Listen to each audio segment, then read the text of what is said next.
हाँ जी, तो नमस्कार साथियों। फिर से नए सेशन में आप सभी का स्वागत है।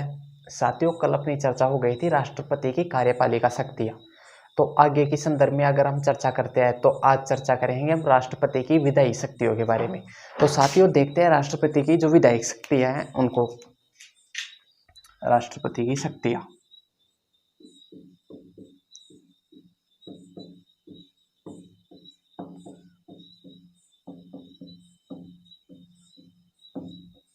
इनके क्रम के अंतर्गत पहला अपना हो गया कार्यपालिका शक्ति, और आज बात करते हैं अपन विधायी शक्तियों के बारे में। विधायी शक्तियाँ,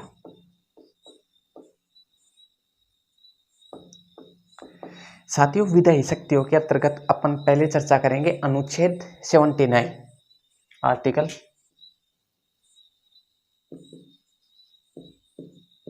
79।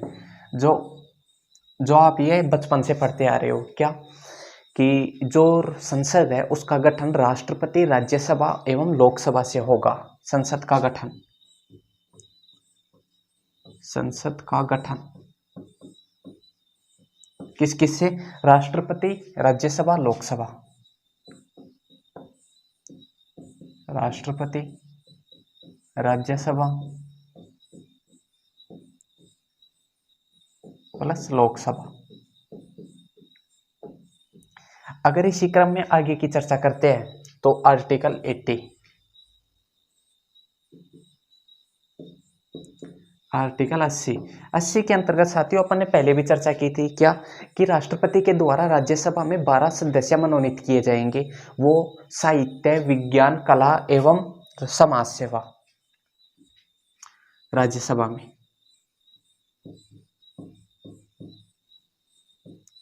सभा में 12 सदस्य राष्ट्रपति के द्वारा मनोनीत, के द्वारा मनोनीत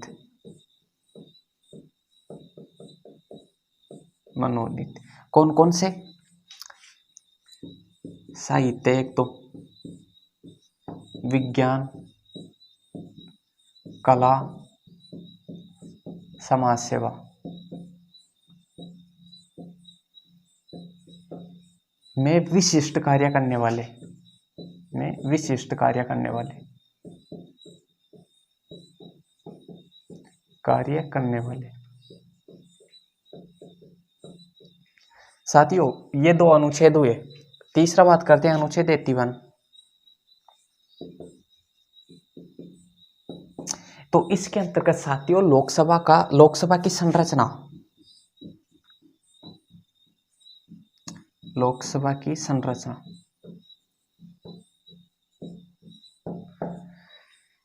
साथियों अनुच्छेद 82, 81 की बात कर रहे हैं साथियों, 82 नहीं, अनुच्छेद 81 की बात करते हैं।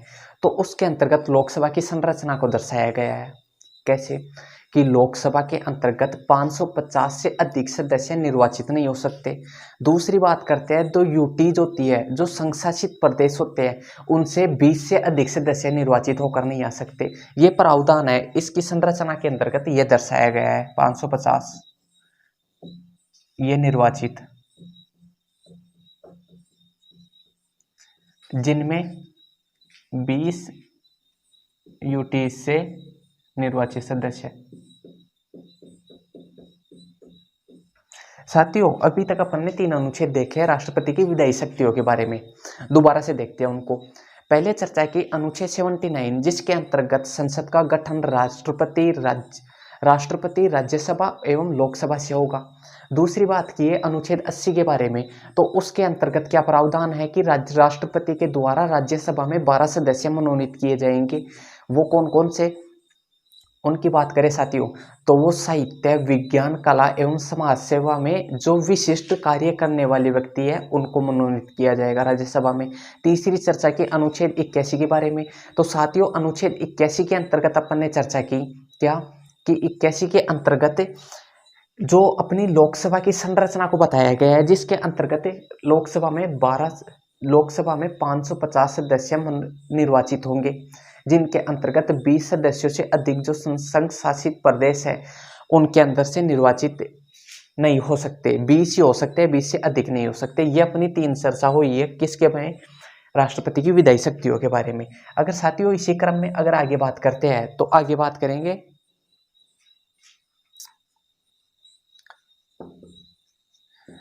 अनुच्छेद 85 की बात करेंगे साथियों। तो अनुच्छेद 85 में क्या कहा गया है कि राष्ट्रपति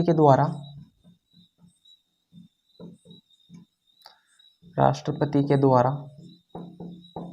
इसमें 3 प्रावधान है साथियों। पहला देखते हैं क्या, संसद का सत्र आहूत करना, संसद का सत्र आहूत करना,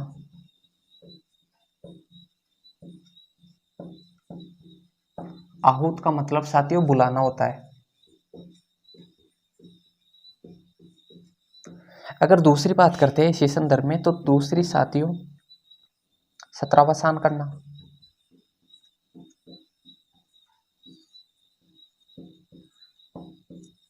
और अगर इसी संदर्भ में तीसरी बात करते हैं तो साथियों लोकसभा का भी गठन, लोकसभा का भी गठन करना।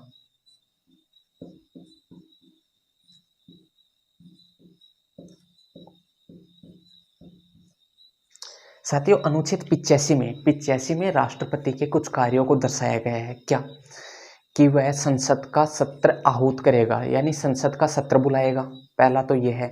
दूसरी बात करते हैं तो साथियों दूसरी चर्चा के अंतर्गत उल्लेख है क्या, कि वह सत्रावसान करेगा। तीसरी बात करते हैं कि वह लोकसभा का विघटन कर सकता है।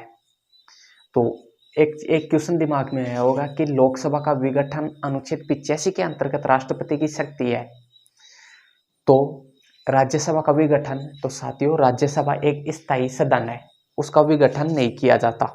ठीक है, ये अपनी साथियों 3 चर्चा हुई है। 4 हो गए, 4 अनुच्छेदों के बारे में अध्ययन किया, अनुच्छेद 79, 80, 81 और 85। अगर आगे के संदर्भ में चर्चा करें साथियों तो वो करेंगे अनुच्छेद 86 के बारे में। तो 86 में क्या प्रावधान है,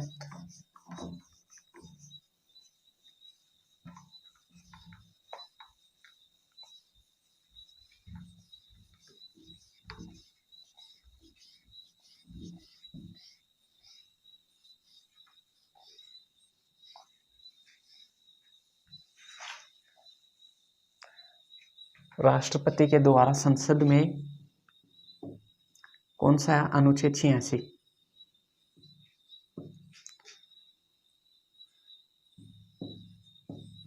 संसद में राष्ट्रपति के द्वारा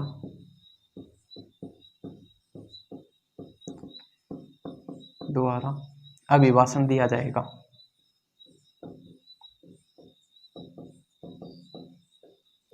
अभिभाषण दिया जाएगा। साथियों अनुच्छेद 86 में कहा गया है कि राष्ट्रपति के द्वारा संसद में अभिभाषण दिया जाएगा। अभिभाषण कैसा, तो सुनो, अगर किसी अध्यादेश को संसद के द्वारा पारित नहीं किया जा रहा तो राष्ट्रपति संदेश भिजवाएगा कि भाई जी क्या हुआ। ये कौन से अनुच्छेद के तहत, ये अनुच्छेद 86 के तहत। ये राष्ट्रपति की एकमात्र शक्ति भी है क्या, संदेश भिजवाने की, संदेश भिजवाना।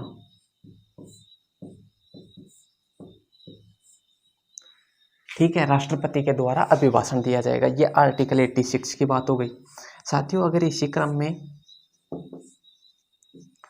अगर अनुच्छेद 87 की बात करते हैं तो साथियों उसके अंतर्गत राष्ट्रपति का विशेष अभिभाषण का प्रावधान है। राष्ट्रपति का विशेष अभिभाषण,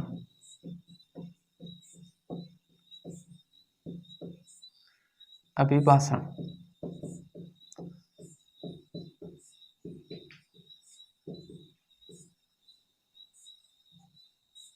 राष्ट्रपति का विशेष अभिभाषण का प्रावधान है।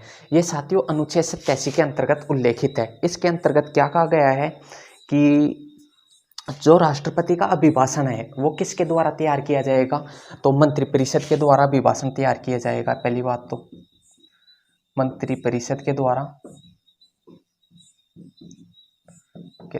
अभिभाषण तैयार किया जाएगा।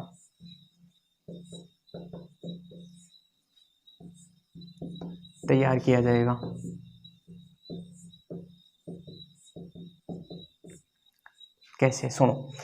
जो नवगठित लोकसभा है उसके अंतर्गत पहले सत्र में क्या किया जाएगा, पहले सत्र के अंतर्गत जो आगामी योजनाएं हैं उनका उल्लेख है इस अभिभाषण के द्वारा। किसमें, लोकसभा के प्रथम सत्र के अंतर्गत आगामी योजनाओं का उल्लेख किया जाएगा। और संसद के प्रथम सत्र के अंतर्गत जो सरकार की पिछली योजनाएं, भाई कौन कौन सी योजनाएं संचालित कर चुकी है या की जा चुकी है, उनका उल्लेख संसद के प्रथम सत्र में किया जाता है। और इसके विपरीत लोकसभा के प्रथम सत्र के अंतर्गत आगामी योजनाओं का उल्लेख किया जाता है। ये साथियों अपनी अनुच्छेद 87 के बारे में हो गई। अगर इसी क्रम में अनुच्छेद 99 की बात करते हैं, अनुच्छेद 99, तो साथियों इसमें क्या है, राष्ट्रपति के द्वारा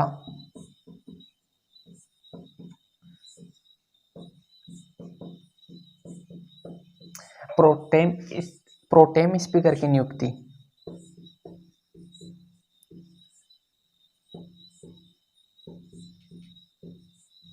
स्पीकर की नियुक्ति।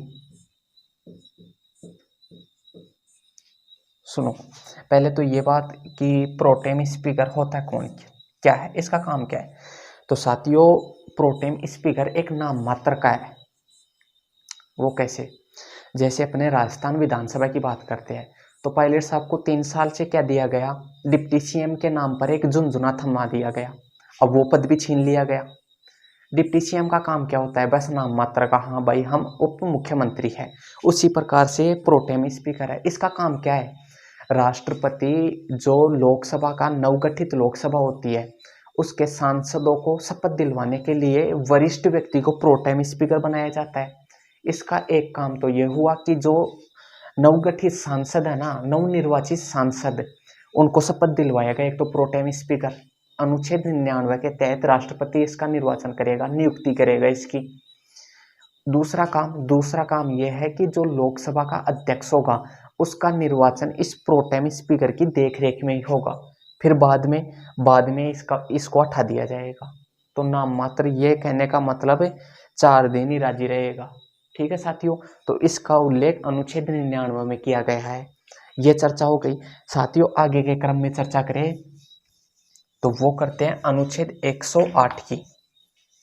तो 108 से ये नंबर तो आपके दिमाग के अंदर संयोज के रखे होंगे इस शब्द को, तो कौन से को, इस नंबर को 108 को। हाँ भाई इससे एम्बुलेंस आती है, लेकिन अपने को एम्बुलेंस नहीं, संसद की संयुक्त बैठक बुलानी है इसके अंतर्गत, अनुच्छेद 108 के अंतर्गत।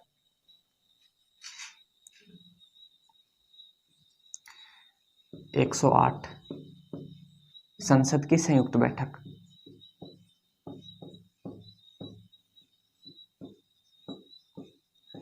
संयुक्त बैठक साथियों बात करते हैं संसद की संयुक्त बैठक।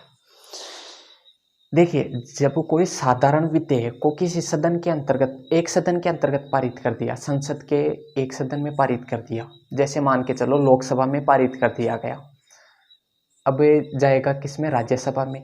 लेकिन राज्यसभा में 6 महीने तक उस पर कोई प्रतिक्रिया ही नहीं दी गई 6 महीने के अंतर्गत। तो राष्ट्रपति क्या करेगा, तो राष्ट्रपति लोकसभा एवं राज्यसभा की संयुक्त बैठकें बुलाएगा। फिर उसकी अध्यक्षता कौन करेगा, संयुक्त बैठक की अध्यक्षता लोकसभा का अध्यक्ष करेगा। ये ना हो तो लोकसभा का उपाध्यक्ष करेगा। अगर उपाध्यक्ष भी कहीं चला जाए तो साथियों फिर राज्यसभा का उपसभापति करेगा। अगर उपसभापति भी न हो तो फिर आगे की लिस्ट बनी हुई है किस पे, लोकसभा की नियमावली के अंतर्गत। और इसका संचालन भी किसके अनुसार किया जाता है, संसद की संयुक्त बैठकों का संचालन भी लोकसभा की नियमावली के अनुसार ही किया जाता है। ठीक है, तो यह बात हो गई किसकी, संसद के संयुक्त बैठक की। दूसरी बात करते हैं कि अभी तक संसद की कितनी संयुक्त बैठकें हुई है। तो साथियों अभी तक वर्तमान तक 3 संयुक्त बैठकें हुई है, 3 संयुक्त बैठकें हुई है। बैठकें हुई है कौन कौन सी, तो देखो, पहली दहेज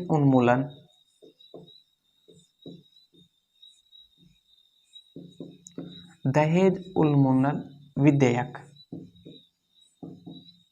ये कब का है साथियों? ये है 1961 का। दूसरी बात करते हैं, ये पहला हो गया। दूसरी बैठक हुई है बैंकिंग सुधार विधेयक, बैंकिंग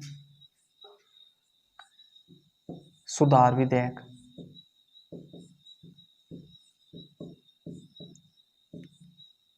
साथियों ये कब का है? ये 1978 का।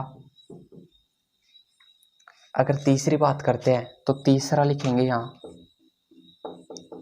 पोटा, पोटा विधेयक। ये कब का है? ये साथियों 2002 का। साथियों बात करते हैं कि अभी तक है ना, वर्तमान तक 3 ही संसद की संयुक्त बैठकें हुई है। कौन कौन सी? पहली तो हुई है दहेज उन्मूलन विधेयक, जो कब 1961 में हुई। तो इसके अंतर्गत हम 2 चीजों का याद रखेंगे। क्या? एक तो प्रेसिडेंट यानी राष्ट्रपति कौन थे, दूसरी करेंगे लोकसभा के अध्यक्ष कौन थे। राष्ट्रपति, लोकसभा के अध्यक्ष, ये अक्सर पूछ लिए जाते हैं। तो उस समय राष्ट्रपति कब कौन थे? राजेंद्र प्रसाद।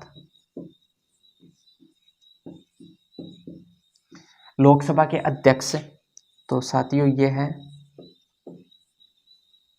अनंत शयनम, अनंत शयनम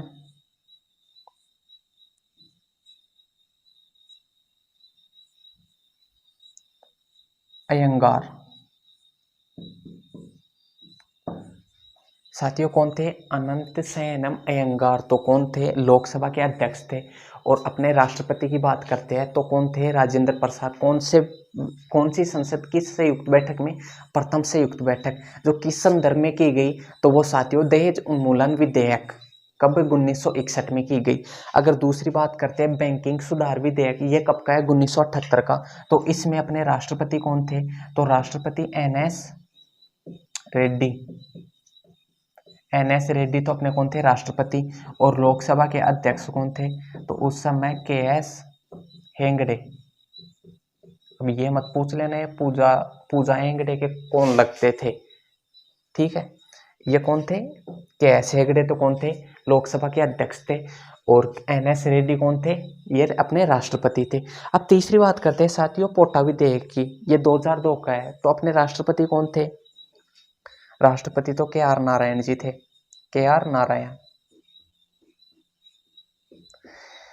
और दूसरी बात करते हैं लोकसभा के अध्यक्ष। तो साथियों इसके अंतर्गत 2 मतभेद है। कौन कौन से? एक पहली बात करते हैं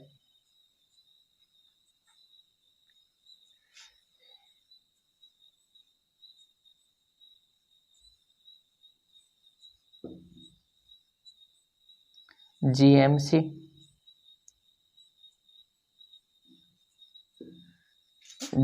बाल योगी,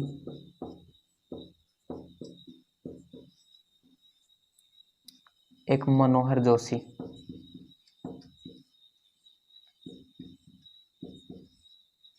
साथियों इनमें से एक है जिनकी मैं पुष्टि नहीं करता, लेकिन है इन 2 में से एक। वो कैसे? साथियों जो ये पोटा विधेयक 2002 है, ये क्या है? आतंकवादी निरोध अधिनियम 2002। इसके अंतर्गत साथियों बात करते हैं ये कब? ये संसद के अंतर्गत पारित हो गया था 23 मार्च 2002 को। और राष्ट्रपति ने अंतिम रूप से हस्ताक्षर किए 10 अप्रैल 2002 को हस्ताक्षर किए। लेकिन ये बात अब जब बात करते हैं GMC बाल योगी की, तो साथियों ये GMC बाल योगी है ना, इनका कार्यकाल कब तक था? तो ये 3 मार्च 2002 को ही इनका कार्यकाल पूरा हो गया था। 3 मार्च 2002 को ही इनका कार्यकाल पूरा हो गया था। और अगर बात करते हैं मनोहर जोशी की, तो साथियों ये अपना पद ग्रहण 10 मई को ना अपना पद ग्रहण करते हैं। तो इस संदर्भ में मतभेद है कि बीच के ये दिन, ये विधेयक 2002 के इन दोनों के कार्यकाल के बीच के अंतर्गत हुआ।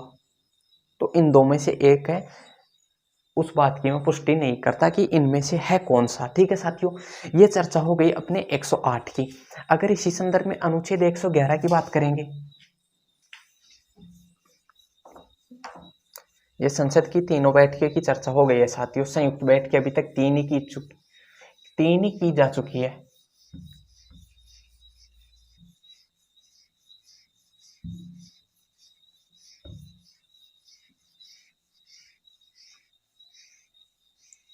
अब साथियों एक अनुच्छेद की बात करते हैं, 111 आर्टिकल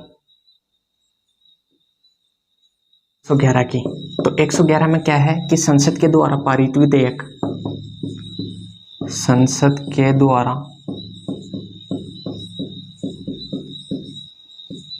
पारित विधेयक पर राष्ट्रपति की शक्ति, विधेयक पर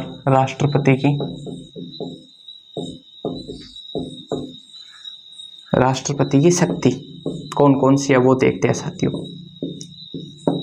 पहली बात तो यह है कि राष्ट्रपति अनुमति प्रदान करते, अनुमति प्रदान करते।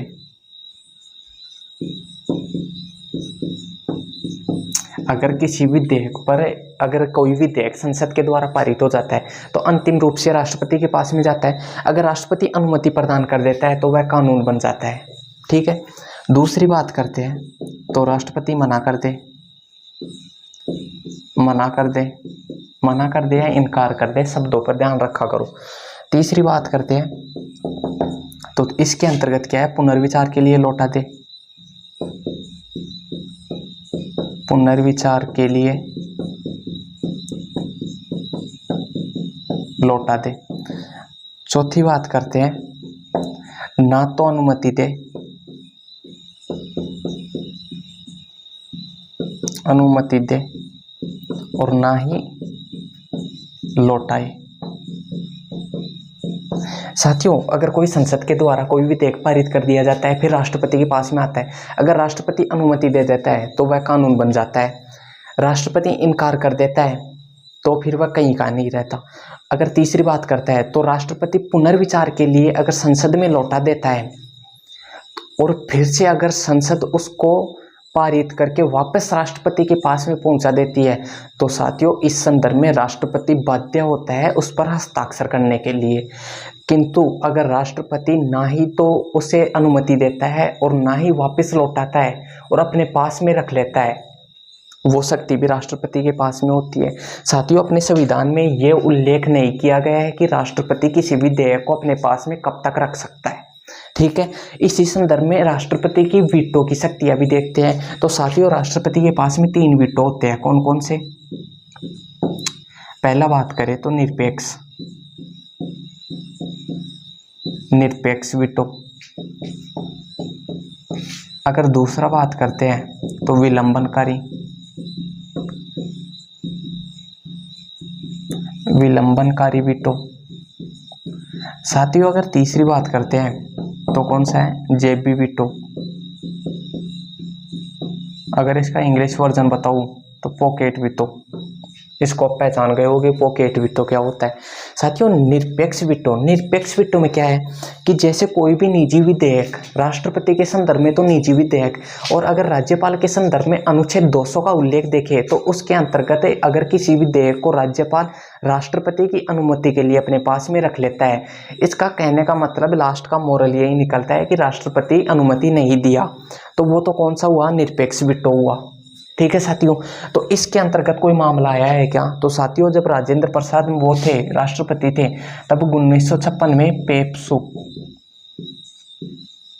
पेप्सू विधेयक कब का है, 1954 का, 1954 का है साथियों पेप्सू विधेयक। राष्ट्रपति कौन थे, राजेंद्र प्रसाद, राजेंद्र प्रसाद। ये हो गई साथियों कौन से, निरपेक्ष वीटो के बारे में। अगर दूसरी बात करते हैं विलंबनकारी वीटो। साथियों विलंबनकारी वीटो वह होता है क्या, राष्ट्रपति अगर पुनर्विचार के लिए लौटा देता है इसको तो या तो राष्ट्रपति अपने पास में रख ले या पुनर्विचार के लिए लौटा दे, तो वो कौन सा वीटो हुआ, तो वो विलंबनकारी वीटो हुआ। इसके अंतर्गत कोई मामला, तो साथियों बात करते हैं जब 2006 का अपने कलाम साहब जी अपने राष्ट्रपति थे तो उनका लाभ के पद का विधेयक कौन सा था, लाभ के पद का विधेयक, लाभ के पद का विधेयक कब का है साथियों? ये 2006 का है। राष्ट्रपति कौन थे? डॉक्टर कलाम साहब। अगर तीसरी बात करते हैं जेबी वीटो, तो साथियों अपन बात कर चुके हैं जेबी वीटो ना ही तो पुनर्विचार के लिए वापस लौटाए और ना ही अनुमति प्रदान करे, तो वो कौन सा है? जेबी वीटो है। इसका प्रयोग किया जा चुका है। तो साथियों इसका प्रयोग अभी तक केवल एक ही बार किया जा चुका है, जब अपने राष्ट्रपति कौन थे? ज्ञानी जेल सिंह। ज्ञानी जेल सिंह। कब की बात है साथियों? तो साथियों ये बात करते हैं 1976 की। कौन सा?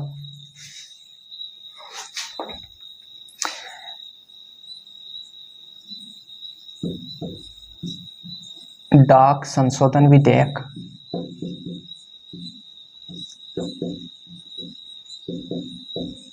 कब का है? तो ये 1976 का। साथियों जेबी वीटो की बात करते हैं तो अपने जब भारत के प्रधानमंत्री कौन थे? राजीव गांधी जी थे। तब उन्होंने एक विधेयक लाया। कौन सा? डाक संशोधन विधेयक। इसके तहत क्या प्रावधान था कि अगर किसी भी व्यक्ति के ऊपर संदिग्ध स्थिति है, यानी कहने का मतलब कोई व्यक्ति जो किसी विदेशी लोगों के साथ जुड़ा हुआ है या आंतरिक अशांति को परेशान करने में है, तो उसके अनुरूप उसके द्वारा लिखे गए डाक होते हैं उनको पढ़ा जा सकता है। तो फिर सर्वोच्च न्यायालय ने क्या कहा? सर्वोच्च न्यायालय ने नहीं, ज्ञानी जेल सिंह इस विधेयक के बारे में अच्छी तरह से जानते थे कि ये निजता के अधिकार का उल्लंघन करता है। इसको वापस भी पुनर्विचार के लिए नहीं भेज सकते थे। कौन से संशोधन को?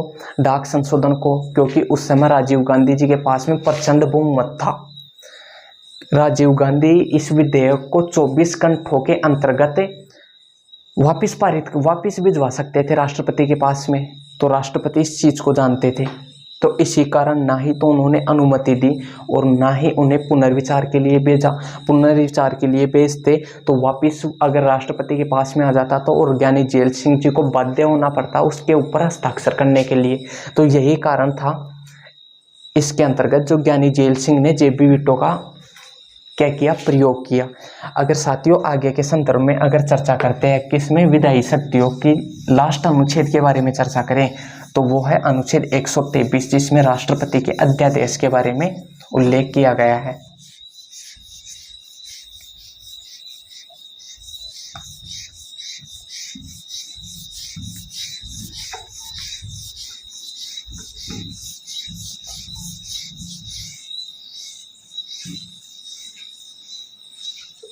अध्यादेश जारी करने की शक्ति।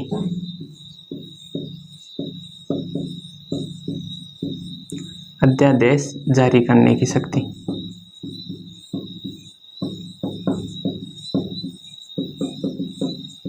साथियों अध्यादेश होता क्या है? जब संसद का सत्र नहीं चल रहा होता है, संसद का सत्र नहीं चलेगा तो उसको क्या बोलेंगे? विश्रांति काल। जब इस संसद का सत्र नहीं चल रहा होता है तो उस समय अगर कोई ऐसी परिस्थिति आ जाती है जिसके अंतर्गत कानून जरूरी है तो उसके द्वारा राष्ट्रपति के द्वारा अध्यादेश जारी किया जाता है। यह अध्यादेश की बात करें तो साथियों इस अध्यादेश की अवधि कितनी होती है? 6 सप्ताह, यानी 42 दिन। 6 सप्ताह 42 दिन। कब से होती है साथियों? जब संसद का प्रथम सत्र, संसद के प्रथम सत्र से,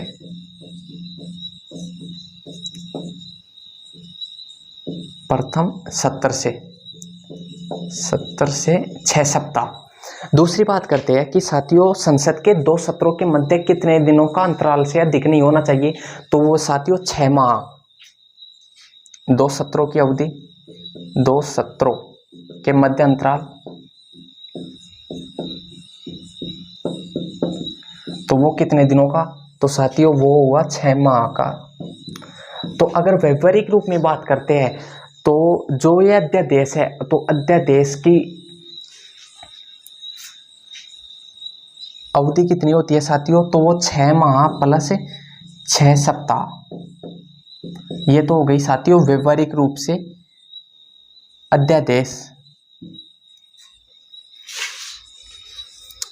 अध्यादेश की उम्र हो गई साथियों कितनी, 6 माह और 6 सप्ताह। अगर इस अवधि के अंतर्गत ये पारित हो जाता है तो विधि बन जाएगा, अगर पारित नहीं होता तो इसको निरस्त कर लिया जाएगा। साथियों इस अध्यादेश के संबंध में प्रावधान है, इसको या तो मंत्रिमंडल की सलाह से या तो वापस भेज दिया जाता है, मंत्रिमंडल की सलाह से या तो राष्ट्रपति वापस मंगवा सकता है, या अगर संसद के प्रथम सत्र के 6 सप्ताह पूर्ण होने पर भी इसको पारित नहीं किया जाता तो ये अपने आप ही क्या निरस्त हो जाता है।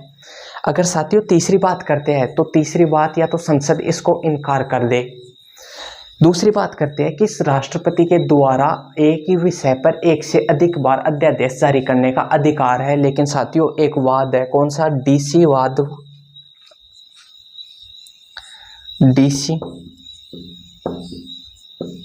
व बनाम भारत संघवाद। साथियों ये कब का है, तो अगर इसके बारे में चर्चा करते हैं तो ये 1988 का है। इसके अंतर्गत सर्वोच्च न्यायालय, माननीय सर्वोच्च न्यायालय ने आदेश दिया कि बार बार अगर एक ही विषय पर राष्ट्रपति अध्यादेश जारी करता है तो इससे अपना संसदीय ढांचा प्रभावित होगा। तो साथियों ये अपनी जो जितनी जानकारी अनुच्छेद 123 तक है, अध्यादेश जारी करने की शक्तियों तक ये राष्ट्रपति की विधायिक शक्तियां हो चुकी है। तो साथियों आज के लिए इतना ही, अब मिलते हैं कि नेक्स्ट क्लास में।